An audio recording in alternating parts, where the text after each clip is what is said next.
meio ansioso e nervoso para fazer a questão, assim, uma mesa tão boa, né? Trouxe várias questões. E eu fiquei querendo fazer uma provocação, assim, de perguntar dessa noção que a Sandra trouxe do esgotamento, né? De certos esgotamentos, que nos exigem, enquanto geração, algumas responsabilidades, que é formular, né? Novas propostas. E eu fiquei muito também tocado pela mesa anterior, que era para falar um pouco mais dessa nossa realidade sul, né? Enquanto território fronteiriço, né? E pensando como os estados aqui, Uruguai, Argentina, o Chile, por exemplo, lidaram com a questão da ditadura, né? A nossa democracia, a nossa Constituição de 88, ela meio que nasce manchada de sangue com a lei da anistia, e como isso faz toda uma diferença de subjetivação, de povo, de justiça social, como por exemplo é na Argentina, é no Uruguai, né? Que leva para outros patamares deste modelo de democracia participativa. Também pensando um pouco assim, sobre alguns processos do nosso Estado, como se constituiu. Eu tive a chance de conhecer o Gilson Carvalho, uma pessoa que faleceu em 2013, ele fala muito sobre financiamento do SUS. Tive a chance de conhecer por causa da Sandra, que foi minha chefe há 10 anos atrás, do GHC, eu era secretário de um curso de formação em gestão hospitalar. E o Gilson falava sobre o processo da Constituinte no Brasil, enquanto o bloco dos direitos sociais se reuniu para garantir os nossos direitos básicos, entre eles o SUS, o artigo 5º, né? E o blocão econômico garantiu um Estado liberal, né? Nós temos um Estado liberal que eu acho hoje se revela como um dos piores tipos, que é o liberal conservador, né? Não é só liberal no plano econômico, de garantir privilégios a certas minorias econômicas, mas garantir privilégios também de direitos, né? E hoje esse paradoxo de um Estado liberal conservador que se apresenta com a sua força, com o seu repuxo, né? E na verdade a nossa ausência ou falta de audácia, me parece assim, de a gente não ter disputado nem o Estado liberal, assim, no sentido como eu tenho observado. Eu sou estudante do programa de pós-graduação da saúde coletiva aqui da URGS. Eu tenho olhado para o processo de regulamentação da cannabis no Uruguai, né? E ao olhar essa experiência, tu vê que há algum tempo já o Uruguai acumula uma discussão que é uma discussão liberal também. Não é uma disputa de modelo de Estado. E eu ouvi na Brasco deste ano uma discussão muito boa, que é, uma vez que a gente findou, ou quando o projeto socialista, como concepção de Estado, ruiu, né? A gente, enquanto esquerda, ou como pessoas interessadas num bem-estar comum social mais amplo, né? Perdemos referências, e a gente não tem, a gente se esqueceu, a gente apagou, passou a borracha, até porque as experiências reais do socialismo, elas violavam direitos individuais. Então, um pouco dessa coisa do Estado, ele não só garante direito, mas como ele viola direitos também, né? Por exemplo, a questão de poder pensar a política de drogas no Brasil até 2011, né? Teve o Supremo Tribunal Federal, teve que fazer uma reunião para decidir que, sim, as marchas da maconha, por exemplo, são super legais e legítimas, porque é o exercício do pensamento vedado ao anonimato, as pessoas se apresentavam, se autorizavam, né? Então, sem querer me delongar e dar tempo, assim, de como é que a gente pode olhar esses nossos paradoxos, porque nem o liberalismo a gente tem disputado direito, né? Ou seja, a garantia, por exemplo, do aborto, ou da descriminalização do uso de drogas, ou do fim dos manicômios, né? Ou a questão das relações homoafetivas, das questões da sexualidade. Me parece que o Uruguai avançou bastante nisso, mas sem mexer nesse princípio liberal. É um Estado capitalista também, o Uruguai, não é socialista, mas avançou na participação, né? E criou instrumentos também de um ciclo. E lá tem um fenômeno importante, essa são as duas questões dessa conversa, para botar as duas questões, né? Que lá no Uruguai tem essa coisa de uma coalizão de esquerda, né? Então tem um projeto que não é um projeto partidário, é um projeto suprapartidário, né? E a pergunta é, a gente está muito longe disso aqui, né? Ou por que isso mesmo, né? Para quem vive essas histórias da fragmentação. A gente tem um autor na ciência política que é o Michels, que ele fala que toda instituição, mesmo as mais radicais de luta pelos direitos, como o Partido Comunista francês, ele faz essa análise, ela acaba se tornando oligárquica, ou seja, os seus dirigentes acabam se descolando da base. Eu acho que a gente tem isso acentuado aqui, né? Então, me perdi na pergunta, mas a pergunta era dessa coalizão, né? E a outra, a gente tem,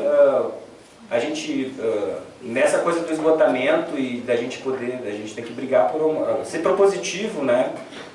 Que tipo de democracia real, né? É possível, assim, a gente pensar num projeto suprapartidário de esquerda. Porque, assim, o Gramsci também é um autor legal, que nos ajuda, assim, ele fala, eu sou pessimista na análise e otimista na ação, né? Hoje em dia eu me pergunto, e aí, como é que tá? Tudo bem? Eu tenho respondido, no macro tá horrível, mas no micro a gente se defende. E aí eu acho, velhinha, que o micro tem o seu limite. A gente, pós-modernos que somos, e nesse liberalismo que é pós-moderno, de garantir certos direitos e o Estado não violar esses direitos, né? A gente está acabando deixando de disputar algumas coisas macro, como o SUS, ou seja, a gente está disputando, né? Mas olha a tal ponto a gente de perder a estratégia do embate, da disputa que é dada, né? Então, como é que a gente pode pensar nesses projetos mais suprapartidários, assim? Todas as questões que vocês trouxeram são muito interessantes, instigantes e ajuda a gente a ficar otimista, assim, porque eu acho que as preocupações que vocês demonstram são compartilhadas por nós. Eu só queria fazer uma provocação, né, embora esteja no fim, né, mas uma provocação um pouco para as questões que o Belchior trouxe para nós. Para começar, eu não sou pós-moderna, eu não considero tal. Já provocaste ela. O teu fim já começou provocando, né? Eu não considero. Eu acho que a gente vive tempos pós-modernos, mas eu não considero. Eu acho que o pós-modernismo ele tem alguns problemas, que às vezes confunde as coisas, que é de às vezes se aproximar muito de uma perspectiva muito liberal, sabe? Antipolítica, anti-Estado, E isso eu não consigo entender como positivo do ponto de vista do avanço, né, das lutas por direitos, diminuição de desigualdades, enfim. E a outra é que eu acho que tem uma questão que é a questão do Estado, que no limite mantém o sistema, né? No limite, mas é muito diferente. Acho que a gente não pode confundir Estado capitalista como se tudo fosse igual. É muito diferente ser pobre na Suécia ou ser pobre nos Estados Unidos. Completamente diferente de ser mulher na Suécia e mulher nos Estados Unidos. Para vocês terem uma ideia, nos Estados Unidos, as mulheres até 1993, elas não tinham direito sequer a licença maternidade. Só passaram a ter depois de 1993 e mesmo assim elas não recebem nada durante esse período. Claro que os acordos coletivos maravilhosos, de que as mulheres que trabalham em grandes empresas, não sei o que, conseguem coisa diferente. Mas a maior parte das americanas não tem direito a receber enquanto dá de licença. Completamente da Suécia, diferente que são 9 meses e ainda o pai é obrigado a ficar pelo menos um mês com os filhos. Então, não dá pra gente dizer que é tudo igual. Tem um limite lá que não tem o sistema, mas tem diferenças importantes. E aí, que é aquilo que eu tinha falado antes, que eu acho que a gente tem que repensar também essa ideia que normalmente a gente tem de Estado. Porque afinal, o Olívio foi ministro, ele foi prefeito, ele foi governador, a Sandra é dirigente do GHC, que pertence ao governo federal. Então, não é bem assim. É claro que tem certas coisas que são intocáveis. Né? A política macroeconômica, por exemplo, nem presidente da República tem poder sobre isso. Né? É decidido em outra esfera. Mas tem outras coisas que vamos dizer assim, tem esses grupos que eles atravessam, inclusive, o Estado e que em alguns momentos conseguem tensionar. Né? O Olívio não durou muito no Ministério das Cidades, porque esses interesses que ele estava falando rapidamente se organizaram e mudou o negócio. Mas mostra que tem tensão, entende? E para mim a questão é a política, eu volto àquilo que eu estava falando. Como, então eu falo, o Estado entrou no meio das relações privadas entre homens e mulheres, isso é ruim? Não acho, não acho. Acho bom que esteja no meio, eu acho bom que o movimento feminista tenha politizado o negócio e que hoje as mulheres possam chegar e dizer assim, olha, não, né, vou chamar a Maria da Penha, como o pessoal diz, né, olha, eu vou chamar a Maria da Penha, né, para se defender daquela situação de opressão que na esfera privada se dava entre homens e mulheres. Então, fosse deixado o mercado de trabalho capitalista sem nenhuma intervenção da política, tá? O que a gente já está vivendo no século XIX, com as crianças trabalhando 20 horas numa mina, sem nenhum direito? Tá? Então, é a politização dessas relações de trabalho, que foi feita na construção política, que mudou e que construiu um conjunto de direitos, que não está estendido para todo mundo, mas está ali. Então, aquilo que nós estávamos falando antes, todos nós falamos aqui, eu só reafirmo. Para mim, vamos dizer, não digo a solução, mas o lugar que a gente tem que atentar é o lugar da política, da micro, da macro, do partido, das decisões pessoais também, de testemunho de vida, sei lá, do menino que vai lá e diz, só vou usar minhas calças até rasgar, entendeu? Quer dizer, cada um do seu jeito, né? Mas pensando isso, quer dizer, e não é só, eu concordo contigo, não é só na micro. Eu acho que a gente tem que também participar de redes, se engajar, participar das coisas, achar a sua turma, né, que defende valores, ideias comuns e ir para a luta. É isso que a gente está falando aqui.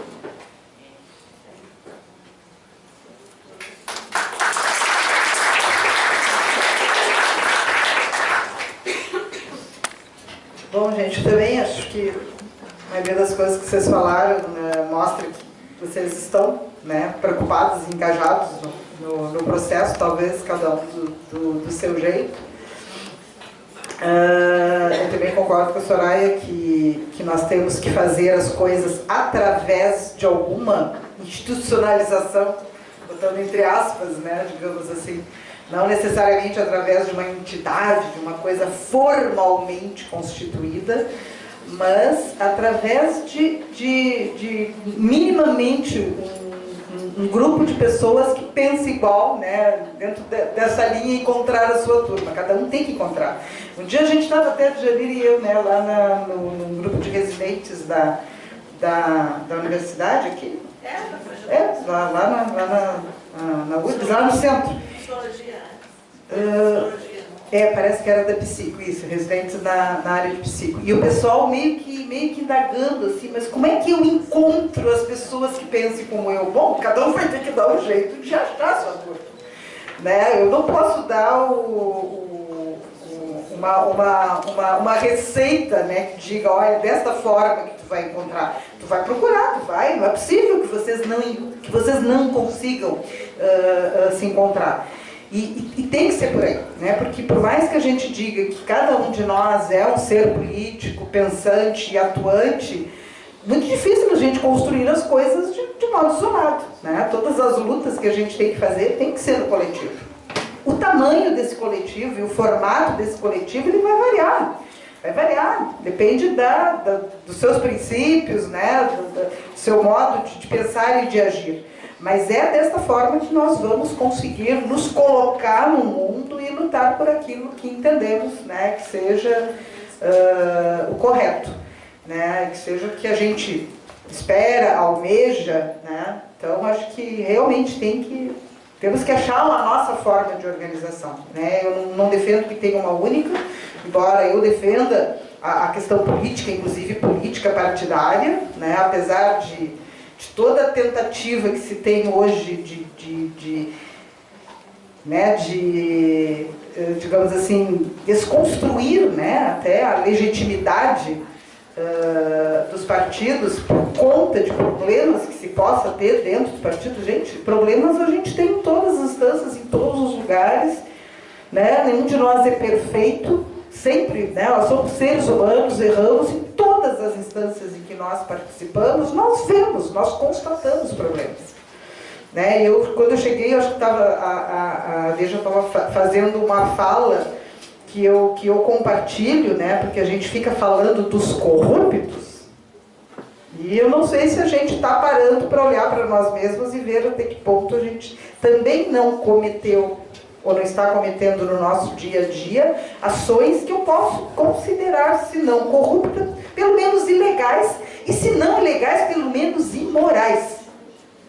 Né? Que a gente no dia a dia acaba cometendo e não se dando conta e achando que é normal, eu vou virar feio, eu vou fazer isso, é normal, todo mundo faz, por que eu não posso fazer?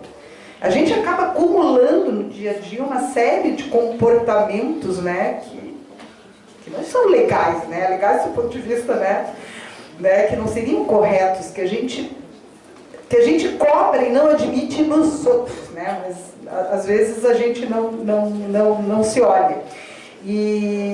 Mas voltando à questão política, eu acho assim, não é que seja a única forma, mas numa sociedade como nós vivemos, que está institucionalizada na política, nós simplesmente deixarmos, né, o que eu vejo muitos falarem, a política com os políticos, eu estou me omitindo, eu estou dizendo que é eles que vão resolver o problema e que eu não quero me envolver com isso.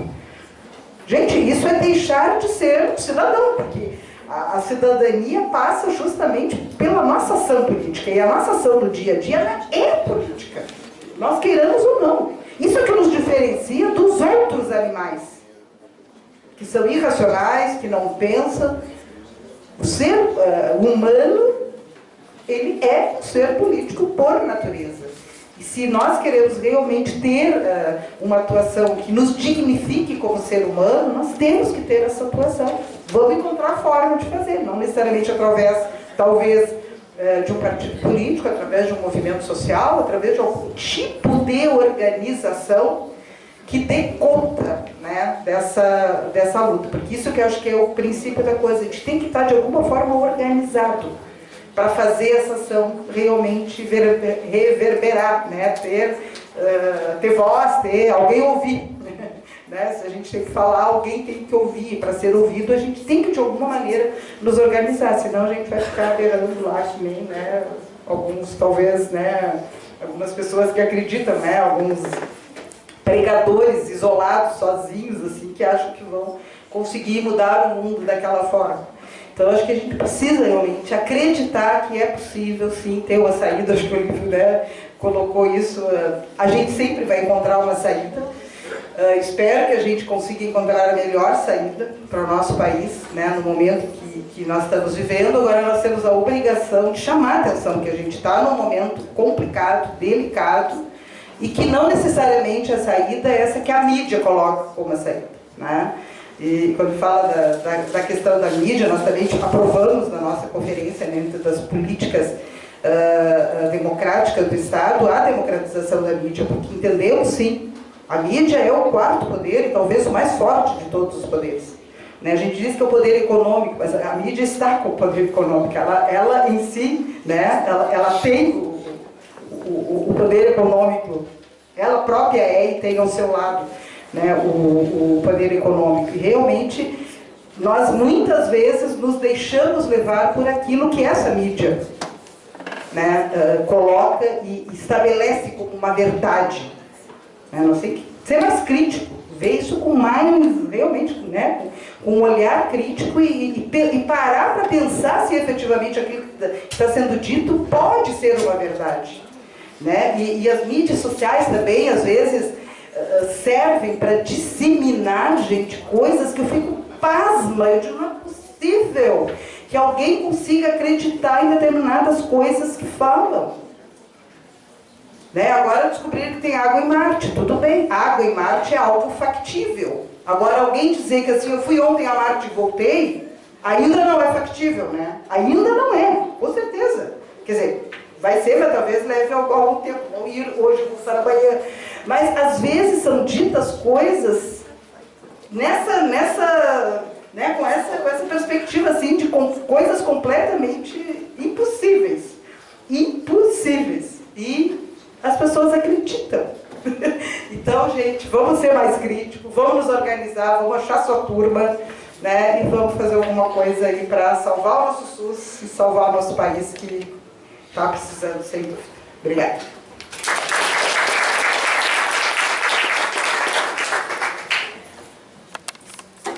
Bom, pessoal, quem está falando, que falou aqui são tudo professores, menos eu. Eu vou falar como a população que vive a rua, que vive o dia a dia. Eu comecei a participar da luta porque eu moro na Restinga e quando uma casinha daquelas, que parece casa de passarinho, passa de 170 para 300 e pouco, eu digo que alguma coisa está errada. E me convidaram para uma reunião, eu fui, comecei a participar, comecei a me interessar pelas coisas e digo para vocês, aonde eu vou, eu sempre faço a mesma fala com os guris no ônibus. Esse dia o cobrador me disse, eu não uso o SUS, porque eu tenho um plano de saúde. Eu digo, tu tem plano de saúde? Tá. E quem é que dá a vacina na tua filhinha? Quem é que controla a água que tu toma? Quem é que cuida da tua alimentação? Ele ficou parado assim. Isso não é coisa do SUS. Eu digo, então tu vai ler, que tu vai ver que tudo isso quem faz o SUS é o SUS. Ele ficou muito admirado. Não, dona Djanira, não. Eu digo, vai ver. Daí no outro dia, mas a senhora tinha razão. Fiquei com vergonha. Eu uso o SUS, eu defendo o SUS. É o melhor plano de saúde que existe no Brasil. E os interesses que estão por trás em terminar os laboratórios, os deputados, senadores federais que têm clínicas. Eles não querem o SUS. E principalmente essa mídia que está aí, que eu aprendi com um professor que dizia assim, tu tem que ouvir e escutar e fazer a leitura da notícia. Tu nunca pode escutar uma rádio só, porque tu escuta uma rádio, a notícia sai de um jeito. Tu escuta na outra, a notícia dá outro tom. Então, gente, vocês que são jovens, vocês que se acham, muitos que não usam o SUS, vocês usam o SUS sim. Todos nós que estamos nessa sala usamos o SUS de alguma maneira. Podemos não usar para enquanto médico, enquanto exames, mas de outra maneira nós usamos o SUS. Porque andar de ônibus também é problema de saúde. Eu ando de ônibus e quando o ônibus está muito lotado, não é saudável. Então eu quero dizer para vocês que foi muito legal estar aqui com vocês. Eu acho assim, a URGS mudou muito de um tempo para cá. Eu tenho vindo várias vezes na URGS. Eu participo com a professora Cláudia Pires Geografia. Então, assim, gente, nós, enquanto brasileiros, nós não temos que pensar que o SUS é para os outros, para o pobre ali da vila. Não, todos nós usamos o SUS e nós temos dever de defender o SUS. É isso aqui, muito obrigada. Então, nós temos um Estado com uma política expressa, oficial de retrocesso, né? Revestido do tema das drogas. Ao mesmo tempo, o movimento social, trabalhadores, os usuários e gestores municipais têm resistido. E o legislativo, desde que a lei foi aprovada em 92, Olívia, tem sempre alguém apresentando uma lei para modificar a lei da reforma fiscal do Estado do Rio Grande do Sul. E este ano, pela primeira vez, então, em 2015, a lei que ontem nós fomos discutir é transformar a Parada da Gaúcha do Orgulho Louco em estadual. Foi uma lei a favor. Foi pelo que já foi produzido em relação à mudança de cultura na sociedade gaúcha. E aí, representada neste momento por Alegrete, que está na 5ª parada do Orgulho Louco, junta 6 mil pessoas, e toda a cidade se movimenta, 2 deputados apresentam a proposta da Parada Gaúcha do Orgulho Louco nessa direção de quebrar com preconceito, quebrar com paradigma, etc. E os deputados, quero dizer para vocês, ficaram felizes ontem, não era isso? Estavam contentíssimos, dizem, finalmente vocês, os que estavam lá, finalmente vocês vieram e para distensionar um pouco essa casa. Os que são contra, claro que nem foram, aí eles debocham, aí eles dizem que é isso, então a loucura não existe, é os mesmos adversários de sempre. Mas os nossos aliados estão mais corajosos, a ponto de propor uma lei dessas, para fazer um parênteses. A outra, em relação, eu tenho dito que o Grupo Hospitalar Conceição, ele tem 12, só no Conceição circula 12 mil pessoas dia, tá? Então tem 9.700 funcionários. Ele reverbera a sociedade do Rio Grande do Sul e tem todos os problemas da sociedade do Rio Grande do Sul e do Brasil. Mas ali a gente é capaz de criar uma alegria por dia, que eu já me acho precária. Eu acho que a questão é, se cada funcionário conseguir uma alegria por dia, são muitas, e se multiplicam, né? E eu tenho trabalhado muito nessa direção e pensado. Quando eu assumi, e eu tenho mandado sempre, no GHC, quero dizer para vocês que dentro do Ministério da Saúde é algo assim, que no hospital, eu vou fazer existir o GHC, então eu mando por redes sociais e tal, agora muda, mas mando por rede social, porque fazia as pessoas me dizem assim, que foram meus colegas no Ministério, disseram assim, só é contente, só tem alegria do Conceição, que não tem tristeza. Não, eu posso fazer um diário das tristezas, mas não é, isso sobra, entendeu? Sempre tem alguém que fez uma má prática, maltratou alguém, discriminou, racismo, para isso a gente tem tido mecanismo. Agora, o que nós precisamos é também referendar o que a gente tem feito. E a história da gestão faz sentido quando a gente faz a diferença. Então já faz um tempo que se tem linhas progressistas ou direções progressistas no grupo, e a gente tem o relatório social. E aí a gente tem a alegria, por exemplo, de comprar alimento saudável, sem agrotóxico para o nosso refeitório, para o trabalhador e para o paciente. Então hoje o paciente já sai de lá sabendo que tem alimento do outro jeito. E nós somos a primeira instituição que compramos esse tipo de alimentação. E hoje isso é uma lei, existe nacionalmente, e os presídios do Estado já fazem, e essa semana tivemos uma outra audiência pública para multiplicar isso no Estado do Rio Grande do Sul, com a agricultura familiar. Então, nós temos mais de mil seguramente, aprendizes, jovens aprendizes que fazem formação com vagas que nós compramos do Grupo Hospitalar Conceição, e um dos estágios que eles fazem é conosco. E ainda, alguns produtos que eles fazem quando são da informática, com reciclagem, que são ali dos irmãos balistas, da Zona Norte, que eles fazem beneficiando o que a gente encomenda para eles, em termos de tecnologia. Então, essa é a lógica de disputar os adolescentes, nesse caso, com o tráfico de drogas ali da Zona Norte. O enxoval, quem faz, muitos dos nossos enxovais, é uma ONG, que é do presídio. E a gente está negociando com uma outra cooperativa para isso. Então, por que eu estou dizendo isso? Nós temos hoje um chalé da cultura lá dentro, que faz a diferença em relação, faz música, tem sarau, tem etc. Onde vai trabalhador e vão funcionários, e vão usuários e familiares. E se surpreende. Nós temos um espaço que é único no Brasil, que é, eu sei que quer terminar, um espaço interreligioso. E ontem nós temos uma exposição lá da matriz africana, da Umbanda e cristã. E seja qual for a religião que a pessoa tem lá, se tem, ela pode exercer lá e pedir conforto para si e para os seus familiares. Então, aí faz a diferença ter gestão. E quem me conhece sabe disso, a história de buscar fazer essa diferença em relação à equidade e à inclusão. E é esse convite onde a gente estiver para que a gente continue fazendo isso. Muito obrigada.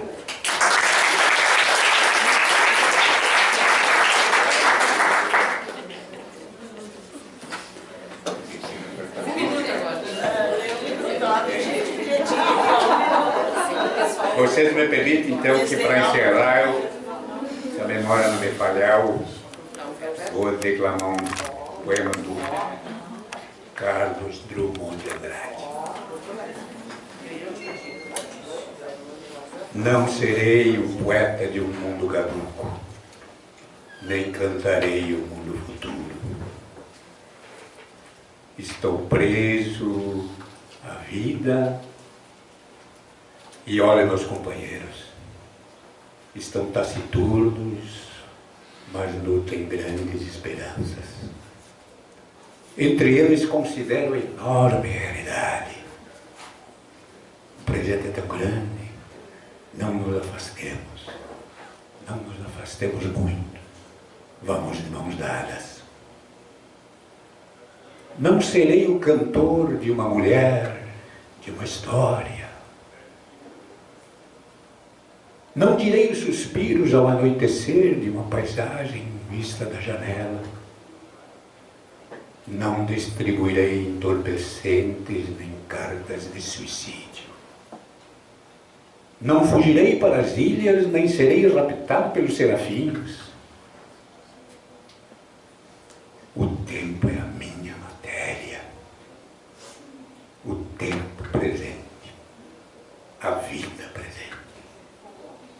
os homens presentes.